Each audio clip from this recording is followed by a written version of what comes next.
జై శ్రీరామ్. నేను మౌనికా సుంకర. ముఘల్ తుర్కుల ఆఫ్ఘన్ల అట్రాసిటీస్ తర్వాత బ్రిటిష్ ఈస్ట్ ఇండియా అట్రాసిటీస్ని మనం ఫేస్ చేసినాం. అంటే 800 సంవత్సరాలు వాళ్ళతోని లడాయి అయింది, తర్వాత 200 సంవత్సరాలు బ్రిటిష్తోనైంది. బ్రిటిష్ హిందుస్థాన్ని వదిలేసి వెళ్ళిపోయేటప్పుడు ఆల్ ఇండియా ముస్లిం లీగ్ కానీ జిన్నా కానీ వీళ్ళందరూ ఏమని అడిగిందంటే, మీరు వెళ్ళిపోయేటప్పుడు మాకు ఇచ్చి వెళ్ళండి అని అడిగారు. కానీ అప్పుడు భారతదేశంలో ఉన్న జాతీయవాదులందరూ దానికి ఒప్పుకోలేదు. భారతదేశాన్ని గజ్వే హిందీ చేయాలని వీళ్ళు అనుకుంటున్నారు కాబట్టి వీళ్ళను కానీయొద్దు అని చెప్పేసి, కావాలంటే పాకిస్తాన్ తీసుకొని వెళ్ళిపోండి, అంతేగాని ఇక్కడ మీకు ఇచ్చేది లేదు అని చెప్పారు.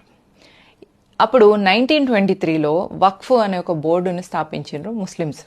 అదేంటిది అంటే, భారతదేశంలో ఇక్కడ నిజాం నిరంకుశ పాలనలో మనల్ని చిత్రవదలు చేసి హిందూ సమాజం నుంచి వెళ్ళి రక్తం పీల్చి వాళ్ళు సంపాదించుకున్న ఆస్తులన్నింటినీ వక్ఫ్కి ఇచ్చేసి, ఇక్కడున్న ముస్లింలు పాకిస్తాన్ పోయినాక అక్కడున్న హిందువుల్ని ఇక్కడికి తన్ని ధర్మేసి వాళ్ళ ఆస్తులను వాళ్ళ ఇళ్ళను ఆక్యుపై చేసుకున్నదే కాకుండా ఇక్కడ వీళ్ళ ఆస్తులను వక్ఫ్కి ఇచ్చేసి ఇక్కడ నుంచి వచ్చే రెంట్లను అక్కడ వాళ్ళు ట్రాన్స్ఫర్ చేయించుకున్నారు. అట్లా వక్ఫ్ మొదలైంది.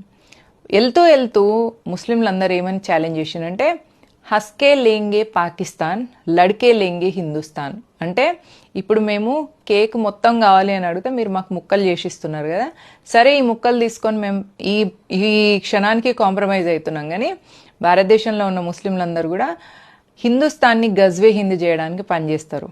ఎట్లా?